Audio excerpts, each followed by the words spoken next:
Assalamu alaikum. Today we will discuss a story about one of the companions of the Prophet uh, who was unlike anyone else, a man of courage, truth, and extraordinary simplicity. His name was Abu Zar al Ghifari. Prophet Muhammad, may peace be upon him, said, "No desert carried and no tree shadowed a man more truthful than Abu Zar." So today we will have conversation on timeless wisdom from the life of Abu Zar al-Ghifari with Dr. Saniyasnain Khan Sahab. So let's go straight to him. Assalamu alaikum, Dr. Sahab. वालेकुम How are सलाम। you, Dr. Sahab? कैसे हैं आप? अल्हम्दुलिल्लाह। Alhamdulillah.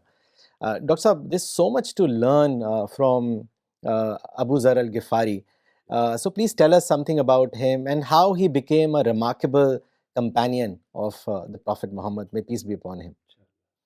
The story of Abu Zar al-Ghifari Raziyallahu anh is very inspiring, and he was a great Sahabi, and he was the fifth person to follow the Prophet.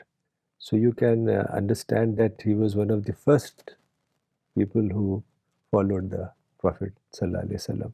And the other four were Ali ibn Abi Talib and Zayd ibn Harisa, Abu Bakr, and Ibn Masud Raziyallahu anhuma. So his real name was Jundab ibn Junada, but he was better known as Abu Zar al-Ghifari. And he was one of the most important and respected companions of the Prophet Muhammad, and he belonged to a tribe called Ghifar. And this tribe was known for highway robbery. Okay. They were robbers, bandits, and they would attack caravans on the route from Mecca to Medina. And the tribe lived in the south of Medina. So despite coming from such a tribe, Abu Zar Raziyallahu anh became one of the greatest Sahabi. And the Prophet once said, "No one is closer in living a frugal life like Jesus and Abu Zar." Meaning that Abu Zar Raziyallahu anh was he was living like Jesus, and he was the simplest person who ever walked on the planet. And the Prophet said, if anyone wants to see the zuhud, detachment Right. of Jesus, let him see Abu Zar. And this was a remarkable compliment given by none other than the Prophet Muhammad Sallam in his praise. So even before he met the Prophet, he was not a polytheist, he was a monotheist, and he was a truth seeker. And he was searching for the truth, and he was very quiet, and he was not a social person, and he was considered as a weak and marginalized in the society. But he rose to become one of the most important and beloved companions of the Prophet. So in this way, Abu Zar Raziyallahu anhu's story was a journey of self-discovery. Right, amazing. And Dr. Saab, it is said that he lived very far from Mecca, like you also mentioned. And it is said that when he came to know about the Prophet, he immediately wanted to meet him. And he did not wait for any of his companion. He just set off from his home. And if you reflect on the times back then, it was not an easy journey. It was a dangerous and a long journey. So tell us about his first meeting with Prophet Muhammad. Yeah, that was very interesting. When Abu Zar Radiallahu anh heard about the Prophet Muhammad, that he became very curious, and he wanted to inquire about the man who claimed to be a prophet.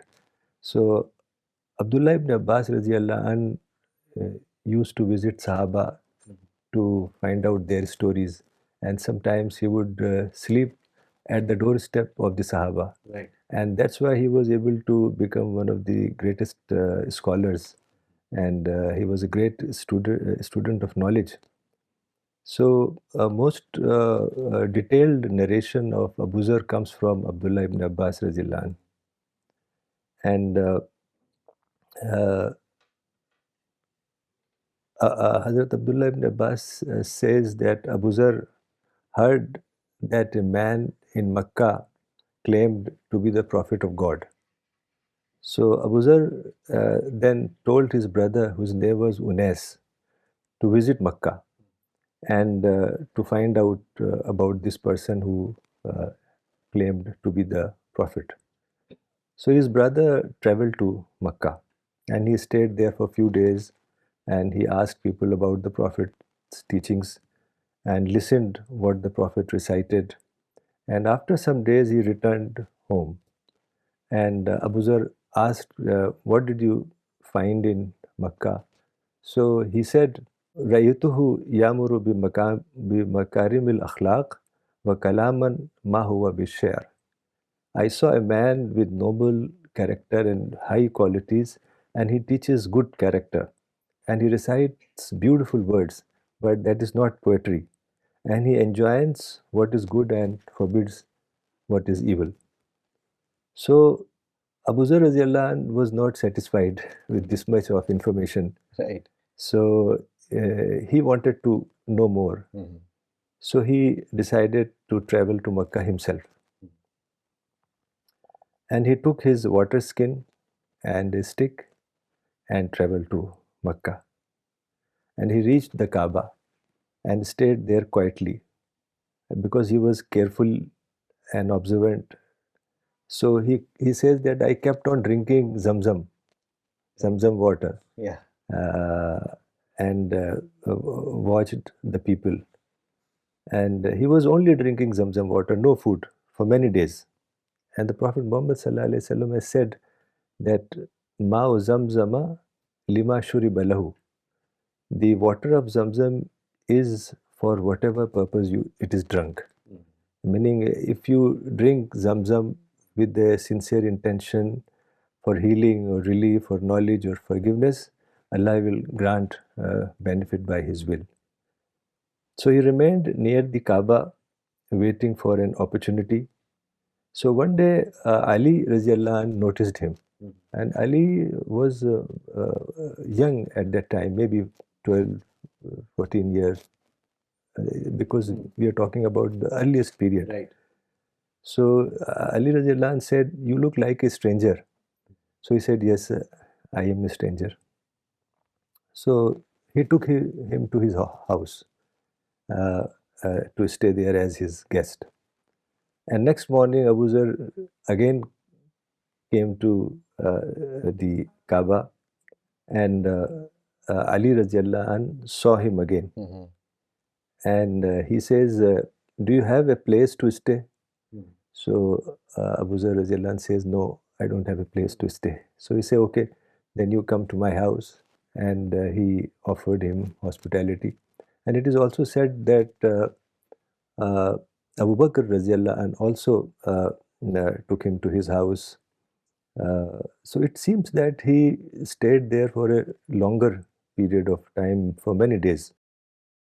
So Ali Raziallahu anh finally asked him, Ma ana lirrajuli ya'rifu manzilahu.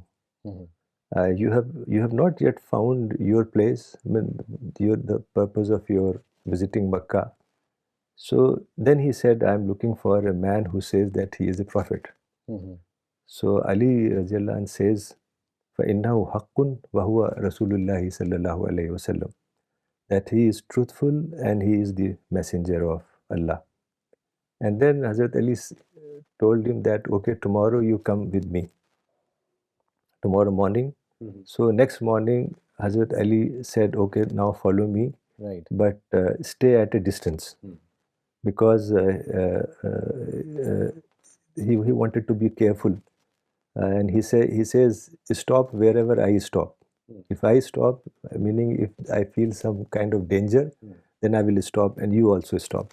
So he meant to be cautious, as Quraysh might hurt him. So Ali Raziallahu anh led him to a place which was probably Darul Arqam. Okay. And Darul Arqam, as you know, was the place where the earliest Sahaba, that was a meeting place for the Sahaba in earliest period. And it is at the foot of Mount Safa. So there finally Abu Zar radiallahu anh met the Prophet, and he greeted the Prophet, Assalamu alaikum ya Rasulullah, and the Prophet said, Wa alaikum assalam wa rahmatullahi wa barakatuh. So Rasulullah said, which tribe are you from? So he said, I am from Ghifar. Right. So Prophet was surprised, the Ghifar? Yeah. And in another narration, Prophet put his hand on his head, Al Ghifar, like this, showing his surprise, because the tribe was known for robbery. Yes. Yeah. Then the Prophet says, Allah guides whom He wills. So after greetings, Abu Zar radiallahu anh said to the Prophet, please present your teachings to me. So the Prophet explained about the Quran, about Islam, and right away Abu Zar radiallahu anh believed in the Prophet. He became his follower. So he was the fifth person to follow the Prophet, one of the earliest Sahaba. So this shows that how early he met with the Prophet. Right.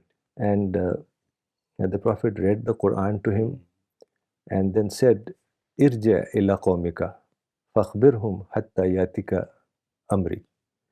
Return to your people and inform them about my message.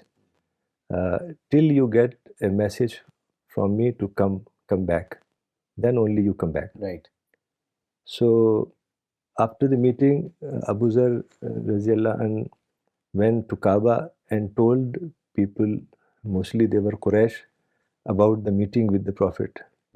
So he spoke about the teachings of the Prophet Muhammad sallallahu alaihi wasallam to the Quraysh, and the Quraysh became enraged and they beat him up. And fortunately, Al-Abbas was there, the Prophet's uncle, and he saved him. So this a similar thing happened next day. Next day, Abu Zar radiallahu anh came and he told Quraysh about his meeting and what he said. Again, they beat him. So again, Al-Abbas, Prophet's uncle, saved him. So then Abu Zar radiallahu anh came to the Prophet, and when the Prophet saw his condition, he realized that they had beaten him very badly. So he said, why did I not tell you to go back to your hometown? Right. Why did you do this? So he said, there was an urge in my heart to convey the message to the Quraysh. So the Prophet said, this is not the right time. Go back to your tribe, your village, and return when the situation improves. Right. So Abu Zar radiallahu anh returned to his village after this short and very important meeting.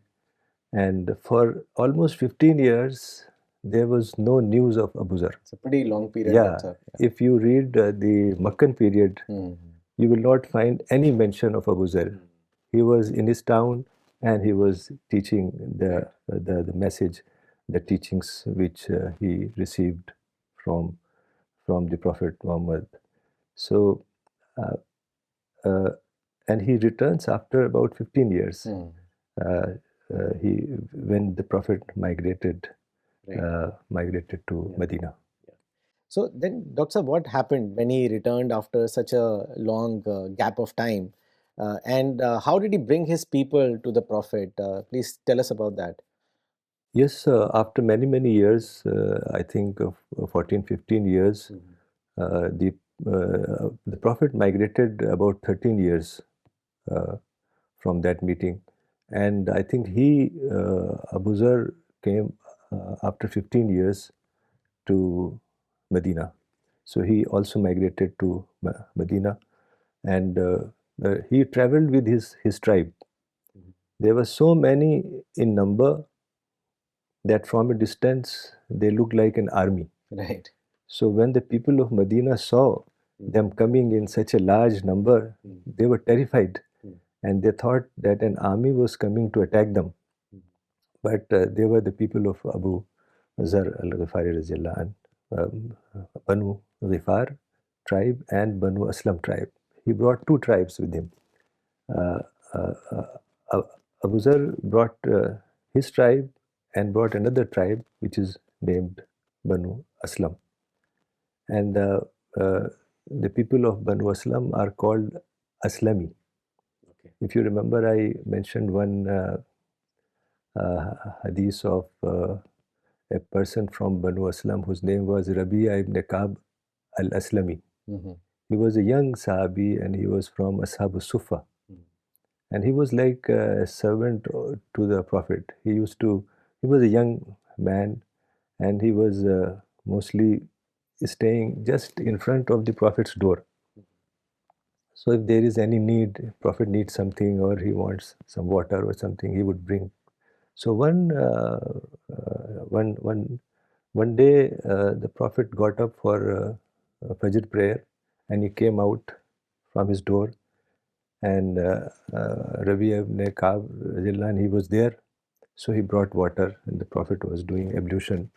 And then Prophet saw at him and he realized that he is a really very needy person. So the Prophet said, ask something. Right. Meaning the Prophet will make dua, and if the Prophet makes dua, sona bras jayega asman se. Right. So he said, no, I just want your companionship in paradise. So the Prophet said, no, I'm not talking about hereafter. I'm talking about this dunya. You want a house, you want a family, you want a wife, you want some money. And he said, no, I need your companionship in Jannah. So the Prophet said, okay, you have asked something very heavy, so help me with your prostrations. Right. So that kind of people. So this was the tribe called Aslam tribe. So a huge population of Aslam tribe also traveled uh, with him to Medina. So Abu Zar radiallahu anh finally met with the Prophet and said, Ya Rasulullah, I brought all my people to you.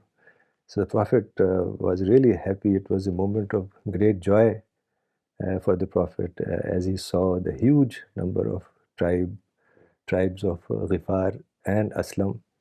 And when the Prophet first met them, Prophet prayed, وَغِفَارٌ غَفَرَ اللَّهُ لَهَا. May Allah forgive the tribe of Ghifar. And Prophet also prayed for Aslam tribe, وَأَسْلَمُ سَلَمَ اللَّهُ. May Allah grant safety to Aslam tribe. In this way, the Prophet took their names and he made a good omen out of them. This was Prophet's practice. Whenever the Prophet saw something positive and good, he would turn it into a very creative dua. So this was a very important part of his teaching. And he made a meaningful dua teaching us to connect everything good back to God. And Abu Zar, as I told you, was not in the scene for last 15 years. But when he returned, he brought his entire people. So even one person sincerely, with the complete trust in God, works for the dissemination of knowledge, with God's help, he will be successful, like Abu Zar al-Ghifari. So there is a lesson which we can learn from them, and we should convey the message to all people. Absolutely. So that is, I think, a very big lesson which we can draw from here. And Dr. clearly, I mean, how sincerity and truthfulness and patience can transform not just one person but entire community. Yes. This is the example that we derive from Abu Zar's life. Really amazing. True. Dr. I want to bring you to Tabuk campaign. It is considered as one of the most difficult and challenging phase of, the last phase of Prophet's life. It took place in 630 AD, and it is also called as expedition of hardship, because it was so difficult with intense heat, and it was 700 kilometers away from Medina. So, what did Prophet say about Abu Zar during the Tabuk expedition? And also, what did the Prophet say about him during this campaign? Yeah, because as you said, it was a very difficult, tough time and very difficult journey. And soon after Abu Zar radiallahu anh came to Medina with his tribe, the Tabuk expedition took place. And it was a very major expedition. And the Tabuk expedition was extremely difficult. So the Prophet asked the Sahaba to help them uh, whatever they could. So all the Sahaba brought whatever they could bring, wealth and other things. And Abu Bakr radiallahu anh was exceptional. He brought everything which he had, his entire wealth. So when the Prophet asked why he had left nothing at home, so Abu Bakr radiallahu anh replied, Allah and His Messenger are enough for me. Yeah. So that was the kind of sacrifice which Hazrat Abu Bakr has shown. So it was actually summertime, peak summertime, and very, very hot season. And there was a famine as well. Okay. And also it was time for harvesting the crop. So very crucial and very difficult time. Still the Prophet decided to go to Tabuk along with the Sahaba. So during this journey, many people began giving excuses that we could not come because of this reason and that reason. And the Prophet accepted their excuses and allowed them to stay back. Those who were traveling in the hot weather found the heat unbearable. Yeah. It was a very difficult journey. So every night, some people quietly slipped away. In the morning, the Prophet was informed that so and so had left. But the Prophet said, let's continue the journey. So from time to time, the Prophet was told that another person has left. And the Prophet said, if there is good in him, Allah will send him back. They will join us. So people noticed one day that Abu Zar is missing. So they said to the Prophet, Ya Rasulullah, Abu Zar has gone. So the Prophet said, if Allah sees any khair, any good in them, Allah will cause them to reach us. So because they knew that Abu Zar is not a hypocrite, so he was one of the first ones to come to the Prophet. And the Sahaba said that maybe the camel become slow, or he has some exhausted, or he has become exhausted. So the Prophet said, okay, let's continue our journey. In reality, Abu Zar's camel had become weak due to such a intense heat and harsh weather, and his camel gave out due to thirst and fatigue, and his camel began to stumble and slow down. So Abu Zar tried to move the camel, but it couldn't. It would not go any further. So Hazrat Abu Zar was left behind the caravan. So he got off the camel, he took all his belongings, and he left the camel behind, and he started walking as fast as he could to catch up the caravan of the Prophet. And next day, the Sahaba saw uh, uh, a man walking with a cloud of dust behind him.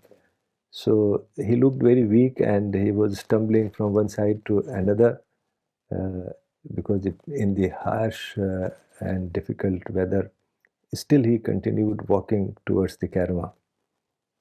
So Prophet was told that a person was coming towards him, and the Prophet said, Kun Abu Zar, let it be Abu Zar. So this was Prophet's love for Abu Zar radiallahu anh. And Abu Zar was exceptional because whenever the Prophet asked the Sahaba for help, he was always the first one to respond. he would immediately say, I will do it. I will do it. Spirit Maulana कहते थे ना. जी. So that was very evident in Abu Zar Zilla's life. And during the expedition of Tabuk, when the Prophet asked who would take the camels to graze, Abu Zar stood up and volunteered. And the same spirit of readiness was seen by Ali Raziallah. And in earlier period, you remember when Rasulullah called all his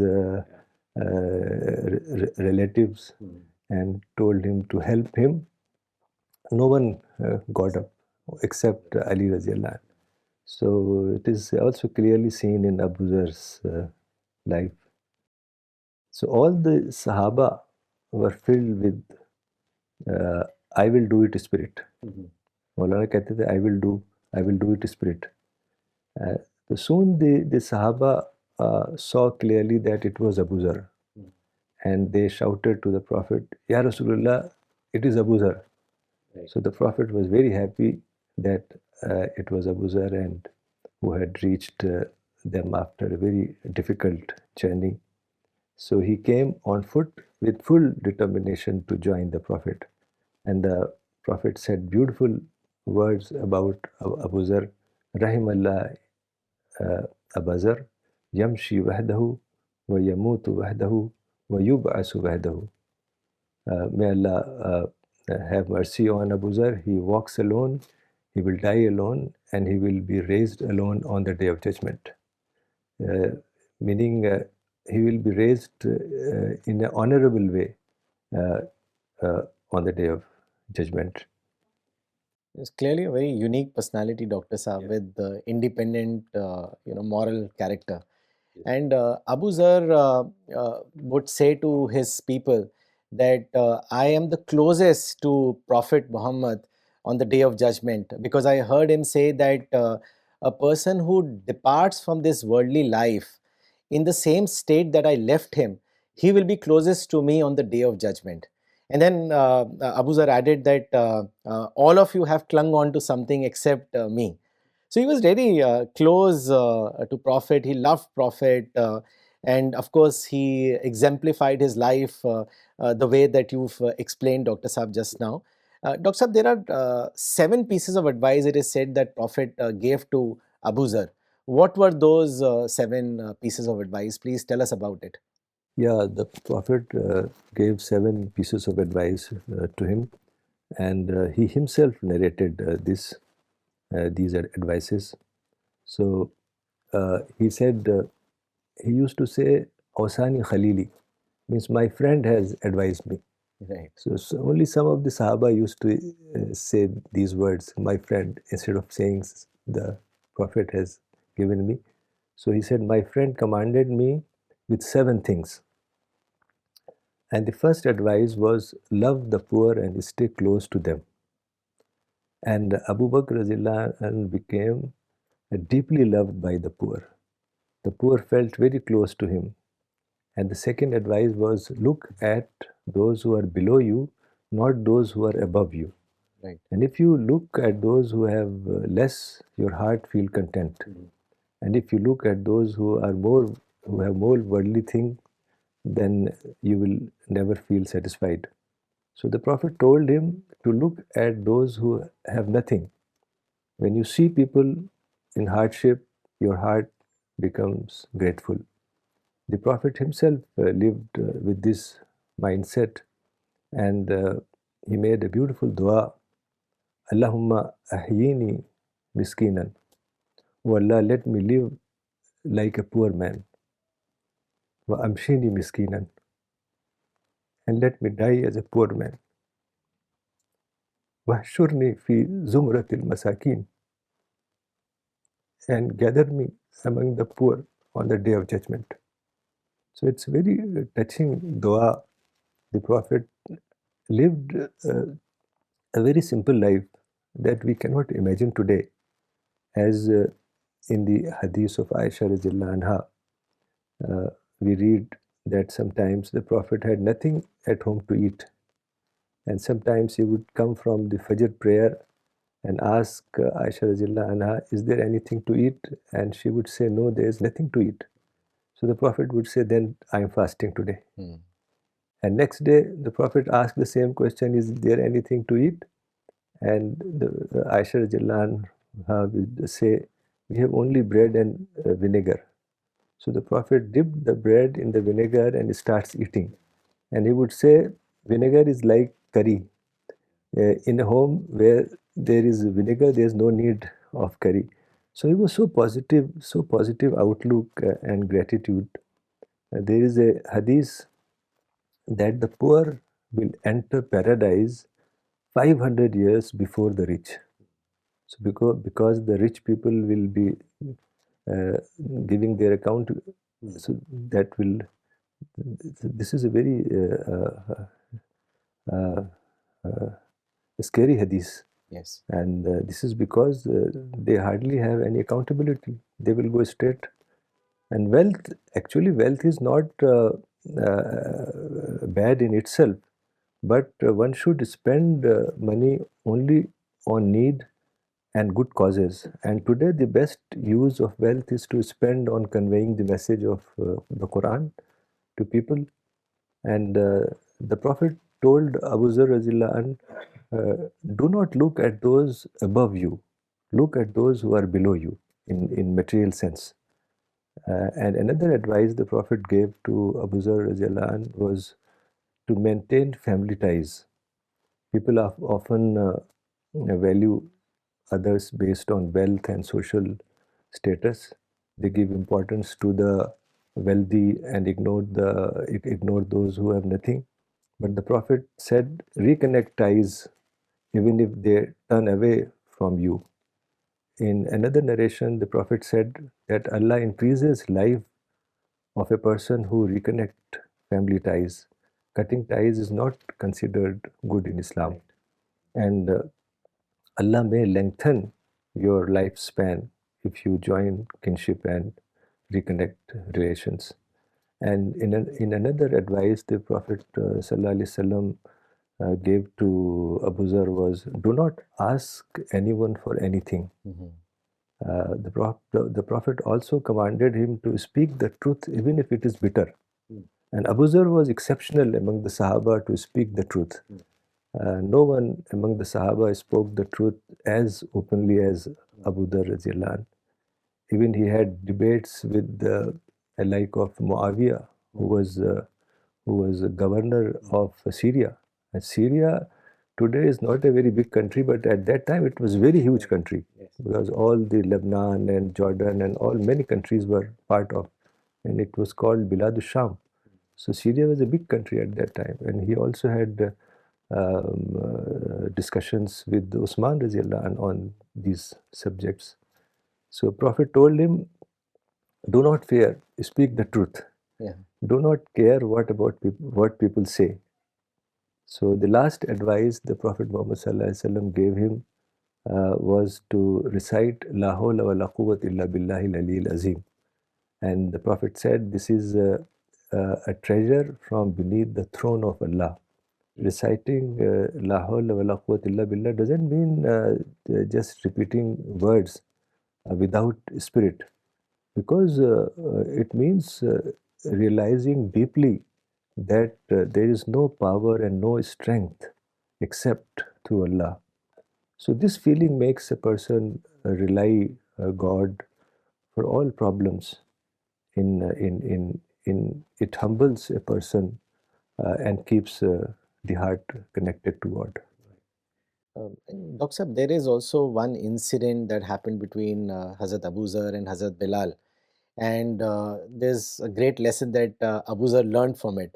Please tell us about that incident as well. Yeah, this is an important lesson. There is this important lesson in this incident. Once Abu Zar Raziyallahu anh got into an argument with a black man who was probably Bilal Raziyallahu anh, but it is not definite. So during the argument, Abu Zar said to him, Yabna Soda, O the son of a black woman. So Bilal felt hurt by this statement and he went to the Prophet and complained. Bilal said, Ya Rasulullah, Abu Zar insulted me through my mother. So the Prophet became very angry at Abu Zar's behavior, and Prophet told him, "You still have some traits of Jahiliyyah, the days of ignorance." And the Prophet said, "This is the attitude of Jahiliyyah." And he said, "You really insulted his mother." So this made Abu Zar felt very bad and ashamed, that he realized that he had been admonished by none other than the Prophet. So he made repentance in a very beautiful way. Mhm. He showed complete humility. He learned a deep and lifelong lesson from this. And Abu Zar radiallahu anh went out and lay down on the ground, Mhm. and he said, "I will not stand until Bilal places his foot on my chest." Amazing. Yeah. What he meant was, let him humiliate me Mm. as I humiliated him. Bilal refused to do that, and he lifted with his hand and embraced him. And this moment deeply affected Abu Zar radiallahu anh. From then onward, he took great care of the slaves and the weaker people. One day, he was walking with one of his slaves, and both of them were wearing exactly the same dress. Uh, they were wearing identical dress. So some people said, "Your servant is dressed better than you." So Abu Zar says, "I once insulted a man through his mother, and the Prophet told me, 'You are a man of Jahiliyyah.' So that lesson stayed with me forever." And the Prophet also said another hadith, "Your servants are your brothers." This means treat them as equals, honor them and respect them. And the Prophet told Abu Zar that those who are under your command are given to you by God. And he said, treat them as your brothers, feed them what you eat, dress them as you dress. And if you give, it's a very important point, if you give your servant a hard task, help him in that task. And after this incident, Abu Zar radiallahu anh became known for freeing slaves, and this became his habit throughout his life. And there is a famous hadith in which the Prophet said, "There is no virtue of a person with white skin over a person with black skin except by taqwa." Mhm. And this hadith was narrated by Abu Zar as well. Mhm. So the Prophet also said about Abu Zar, uh, "Ma aqallatil ghabra'u wala azallatil khadra asdaqu lehjatan min Abi Zar." Neither the earth carried nor the sky shaded anyone more truthful in his speech than Abu Zar radiallahu anh. So this shows that although he was admonished by the Prophet, still he raised to such a high rank that the Prophet himself praised him in such strong and honorable words. Right. And Dr. Saab, it also in a way demonstrates that Islam rejects racism and how Prophet showed zero tolerance towards prejudice. A believer should immediately accept his or her mistake. Maulana Waiduddin Khan Sahab used to inculcate this spirit in all of us that your deconditioning process will not start, or your self purification process will stop unless you immediately say that I was wrong. In fact, he would say that I made a blunder. So this is very important, and these are like amazing lessons, Dr. Saab, that you are sharing with us from the life of Abu Zar. There is one tradition that I read about him. It's really amazing that once a person goes to his house, and he started looking around, and he actually finds nothing because he was like a true Zahid, as you explained. So he asked Abu Zar that where are your belongings, and he said they are in our other house where we send the good belongings. So the man says, but you do need something to live your life. So to that, Abu Zar said that the owner of this house will not let us stay indefinitely. So, in a way, Abu Zar was reminding the man that in this world we are like tenant, we are not the owner, and whatever we have, we will leave behind. But whatever we give, it is sent ahead. So it's really amazing that how he led his life clearly demonstrates that how we should also apply those principles in our life. Yeah, absolutely. Dr. Saab, that brings us to the last question of the session today. And this is a moving explanation of how Abu Zar departed from this world. Please tell us about that. Yeah, you're right, very moving. Uh, During the lifetime of the Prophet Muhammad Sallallahu Alaihi Wasallam, Abu Zar was known for honesty, for zuhud, for renunciation, for abstinence, for deep devotion to God. And years passed, the Prophet left the world, and Islam spread to many lands. So countries like Syria, as I mentioned, which was called Biladu Sham, came under Muslim rule. And unlike today, the area of Syria in those days was too big, and wealth began to flow into Medina. So Abu Dhar radiallahu anh, could not find comfort in sudden abundance of riches, and he preferred a life of simplicity uh, and detachment for the sake of God. So he moved to a remote place outside Medina, which is called Al Rabda. Uh, it was uh, it was on the road of Medina to Iraq. So he lived there with his wife and a servant, uh, far away from people, and their house was almost empty. As you also said, that a visitor asked, "Where are your possessions?" And Abu Zar replied, "We have another house to which we have sent all our possession," meaning the hereafter. So his life was a true embodiment of zuhud, abstinence, and simplicity. He lived in that area for a few years, and when he grew old, he told his wife that he would pass away soon, and he said that Prophet had informed him that a group of believers would find him and pray his janaza. Uh, when the time came, he asked his wife to wash him, wrap him in a shroud, and place his body outside his house. And that exactly happened when he passed away. Only his wife and servant was there. They did ghusl and put the shroud on him, and they put the body outside the house. So on the same day, a karama comes, and look who was in the karama, none other than the great Sahabi Abdullah ibn Masud.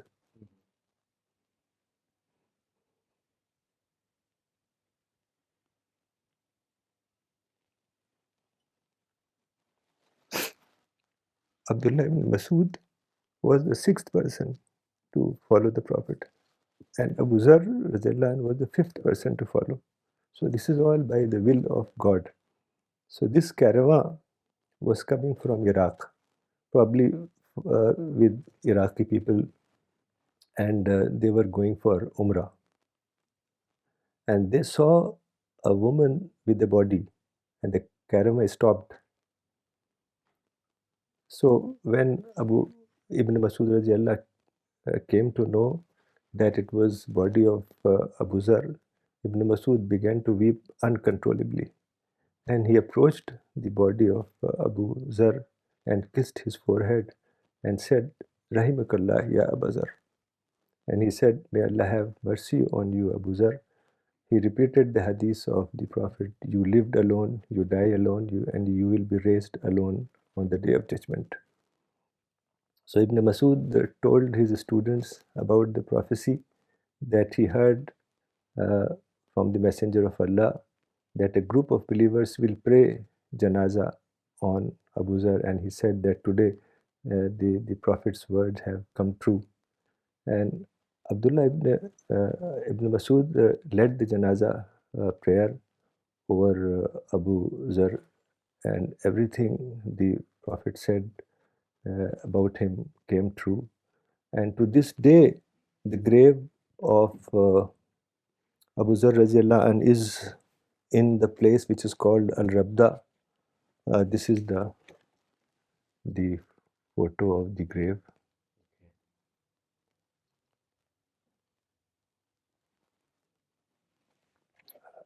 And there is a mosque in Medina which is called Masjid Abu Zar.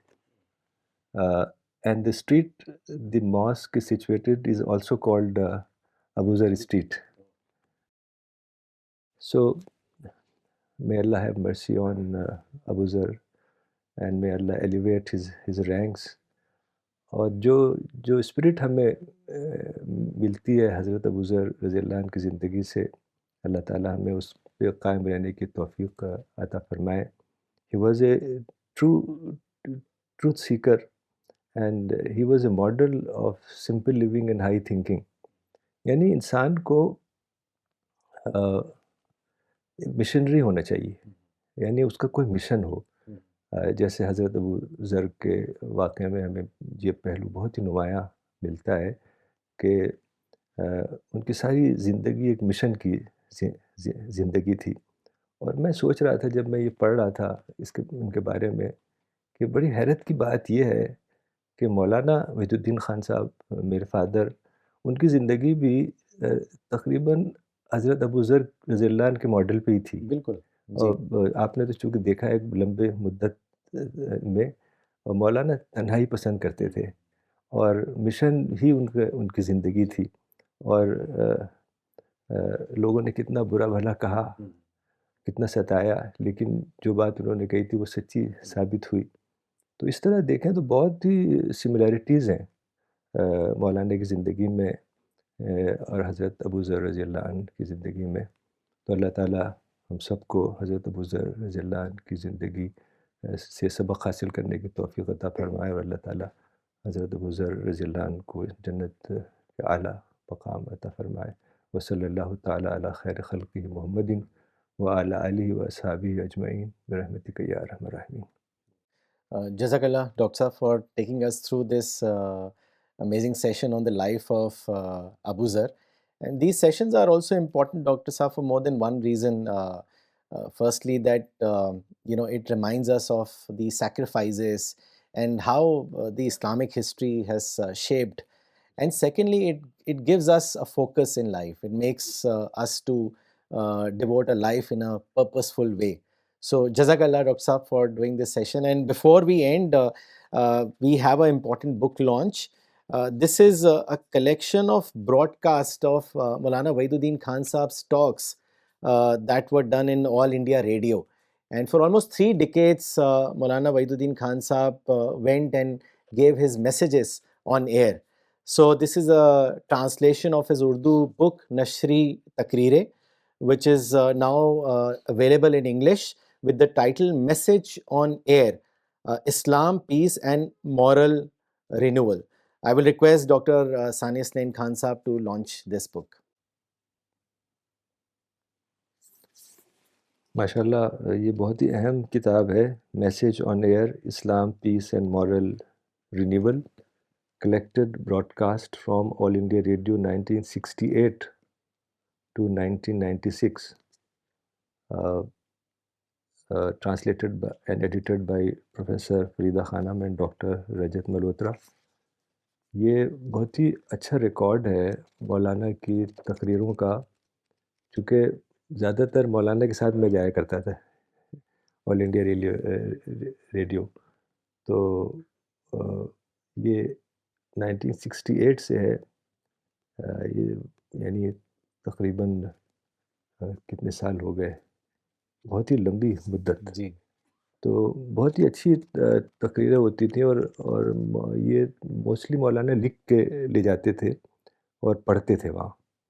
तो इस लिहाज से ये बहुत ही इसके अंदर ज़बरदस्त पैगाम है जो कि इसके जो कंटेंट्स है उसको ही अगर आप देखें तो ये सारे वो noble conduct of the prophet, fasting and Ramadan, moral discipline, Eid ul Fitr, sacrifice, the reality of sacrifice, Quran's role, Islam's contribution building society.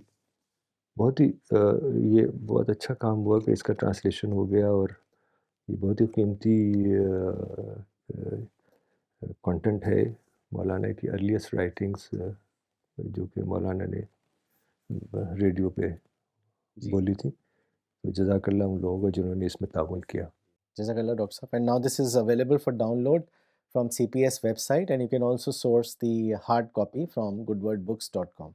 So we will end this session today. We'll be back next Sunday at 10:30 a.m. Thank you.